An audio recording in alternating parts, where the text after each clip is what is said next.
You're 200 feet underwater. Your regulator just froze solid. 8 seconds of air left. You're not even a SEAL yet. In this video, you live 30 years in 11 minutes. 7 levels. 7 versions of you. Each one harder than the last. Let's go. 6%. That's your odds of finishing this. Keep that number in your head. Level 1. The Recruit. You're 18, standing in Great Lakes, Illinois. 10 degrees outside, and you can see your breath in the cold, fluorescent light of the processing station. You just signed an SO contract. Special Operations. The recruiter shakes your hand. He smiles like you just won something. You don't know what you won yet. You've been swimming since you were 6. You played sports in high school. You think you already know what you're signing up for.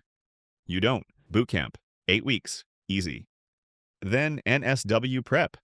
8 more weeks. Still in Great Lakes. This is where it actually starts. Day 1, they run you through a PST. Push-ups, pull-ups, sit-ups, a timed run, a swim. You beat every minimum comfortably. An instructor tells you straight, the minimum is just a door. 6% of the guys who walk through this door wear a Trident at the end. 6%.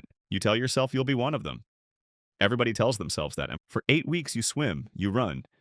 You do calisthenics until your body stops listening to your brain. They run another PST, harder this time. You pass. Barely. You fly to San Diego. The Pacific is gray, cold, even in summer. That water is about to become your best friend and your worst enemy.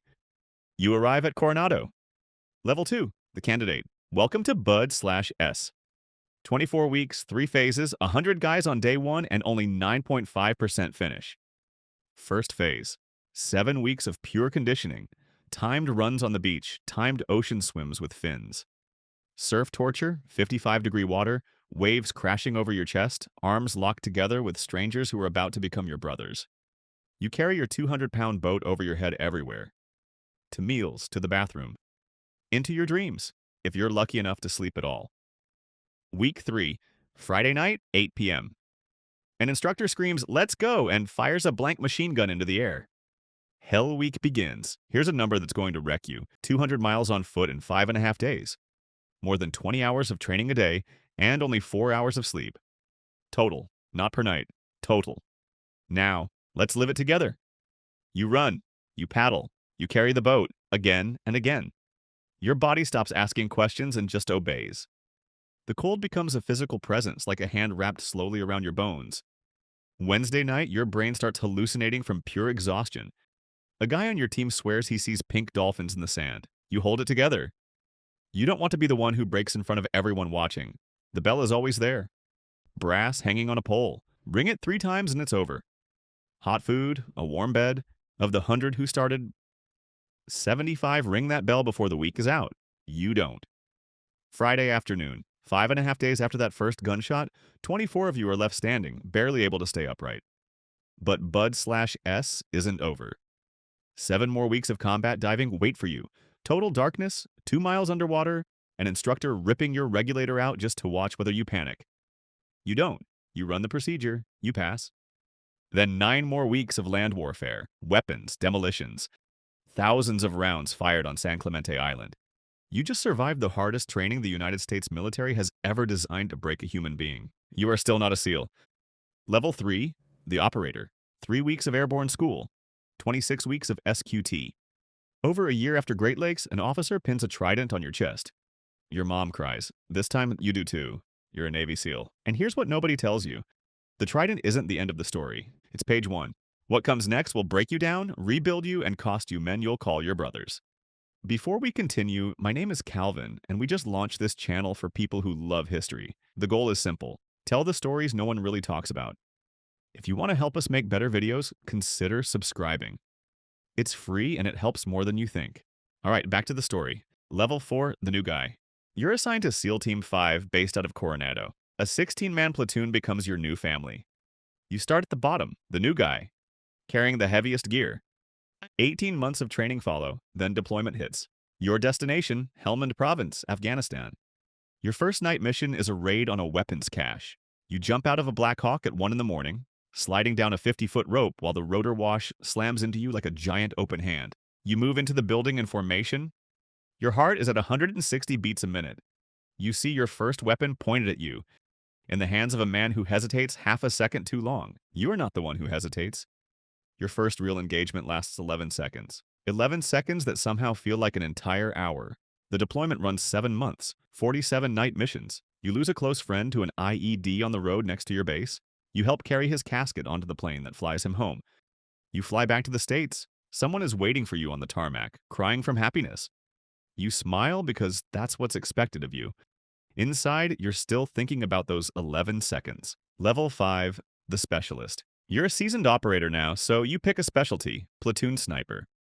SEAL Sniper School runs 13 weeks. Wind drift calculations at 900 yards. Camouflage. The slow crawl, 200 yards over 4 hours without an experienced spotter ever picking you up through binoculars. You learn to shoot out past 1,000 yards. At that range, the Earth's own rotation bends your bullet's path. You run the math in your head under real pressure in 4 seconds flat. Your deployments take you to Ramadi, Iraq, during one of its most dangerous stretches. Your job is overwatch. Sometimes you lie on a rooftop for 16 straight hours, completely motionless, to protect one ground patrol. One night, you hold a position for 14 hours without moving, through 45-degree heat by day and freezing cold by night. You save 6 men's lives that day, taking out 2 enemy shooters 700 yards out, 9 seconds apart. You don't feel proud. You just feel a deep, quiet relief. 5 deployments in 6 years, you're 29. Your knees already crack like an old man's. Years pass, you're promoted. Chief Petty Officer now, senior rank, the man other men look to. You've buried 2 brothers in 10 years, one to an IED in Afghanistan, the other 2 years after he made it home safe, in his own garage, in a way this community still doesn't talk about enough. PTSD sometimes kills a man longer after the fight than the fight itself ever could. Your 6th deployment sends you to Syria, calling in airstrikes from a half-collapsed building. One night, your platoon is ambushed mid-extraction. A man takes shrapnel to the thigh. You get a tourniquet on him in 12 seconds. He survives. 1 less leg than he had, still alive. You get back to the bunker that night and sit alone for 20 minutes before you can speak to anyone at all. That number from Great Lakes comes back to you, 6%. You're one of them. Nobody told you what it cost to stay one of them. Level 6. The Tier 1 operator. A man in plain clothes, no insignia anywhere on him, taps you on the shoulder one morning. He asks if you want to try out for a unit he isn't allowed to name. Everyone knows which unit. DEVGRU. What the public calls SEAL Team 6. Selection runs 6 months. Hundreds of candidates from across the entire community. Under 20% make it through. You finish 8 weeks of training firing over 20,000 rounds, relearning close quarters combat through night vision goggles worth $65,000 a pair. You make it. You're in. Your missions now last 6 minutes, start to finish. Stealth helicopter. Total silence. The fight, if there is one at all, almost never lasts more than 30 seconds. By sunrise, you're 400 miles away.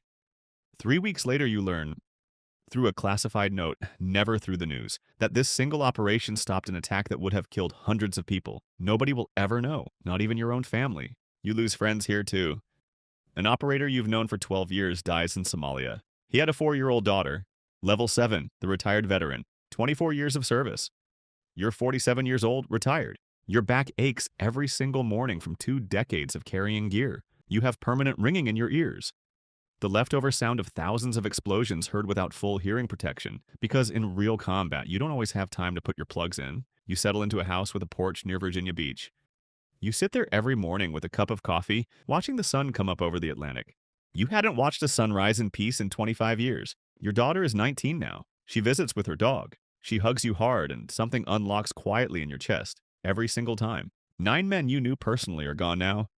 You know their widows by name. You know their kids by name, too. You look at your silver star sitting in a display case in your office, next to 2 bronze stars with a V device for valor. Civilians see medals and think of glory. You see specific days, specific men, specific mistakes, and specific miracles you can't fully explain. They ask you to speak to a new class of SEALs on their Trident ceremony day. You look out at 40 young men standing in formation, wearing the exact same face you had 29 years ago.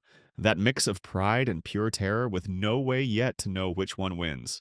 You tell them the truth. This job is going to take more from you than you can possibly imagine right now. The brotherhood is real. The cost is real too. Keep your family close. They listen politely. They don't believe you yet. You wouldn't have believed it either at their age. Right now in Great Lakes, an 18-year-old is signing the same papers. 6%. That's all he's got. And if he makes it all the way to that porch, that sunrise, he'll ask himself the same question you're asking right now. What was it all for? The cycle continues. Drop a comment, which level would have been your bell? And subscribe because next week's unit is even harder to talk about.